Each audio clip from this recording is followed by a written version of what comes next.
Hi, I'm Stacy Gillette. I'm the principal at Luverne Elementary School, and I'm going to read one of my very favorite children's books, Alexander and the Terrible, Horrible, No Good, Very Bad Day. It is written by Judith Viorst, and it's illustrated by Ray Cruz. I went to sleep with gum in my mouth, and now there's gum in my hair. And when I got out of bed this morning, I tripped on the skateboard, and by mistake, I dropped my sweater in the sink while the water was running. And I could tell it was going to be a terrible, horrible, no good, very bad day. At breakfast, Anthony found a Corvette Stingray car kit in his breakfast cereal box, and Nick found a junior undercover agent ring in his breakfast cereal box. But in my breakfast cereal box, all I found was breakfast cereal. I think I'll move to Australia. In the carpool, Mrs. Gibson let Becky have the seat by the window. Audrey and Elliot got seats by the window too. I said I was being scrunched.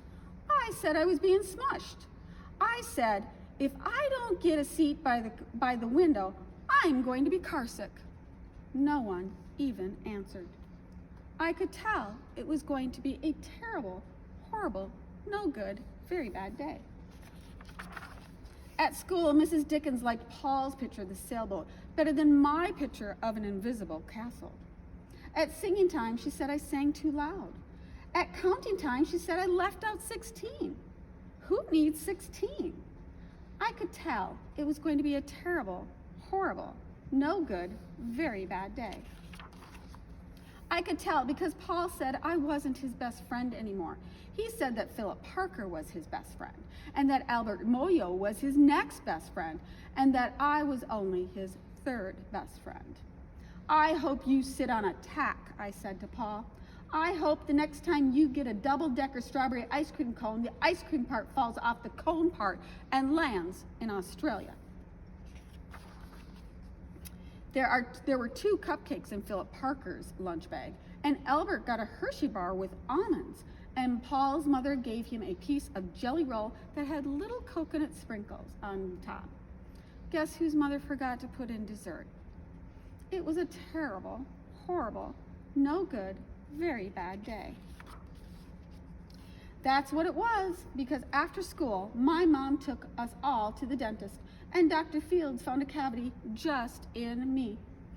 Come back next week and I'll fix it, said Dr. Fields. Next week, I said, I'm going to Australia.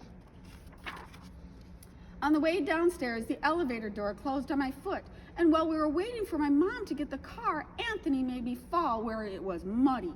And then when I started crying because of the mud, Nick said I was a crybaby. And while I was punching Nick for saying crybaby, my mom came back with the car and scolded me for being muddy and fighting.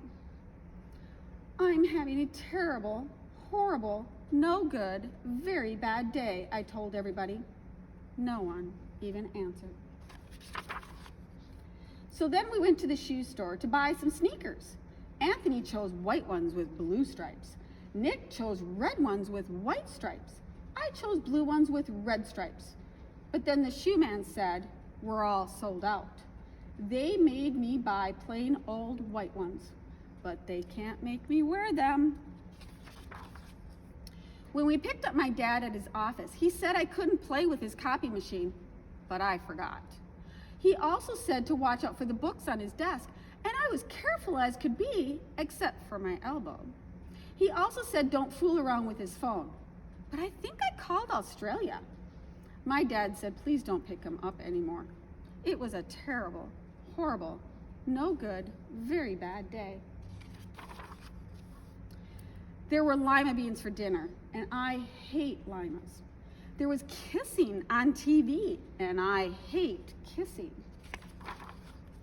My bath was too hot, I got soap in my eyes, my marble went down the drain, and I had to wear my railroad train pajamas.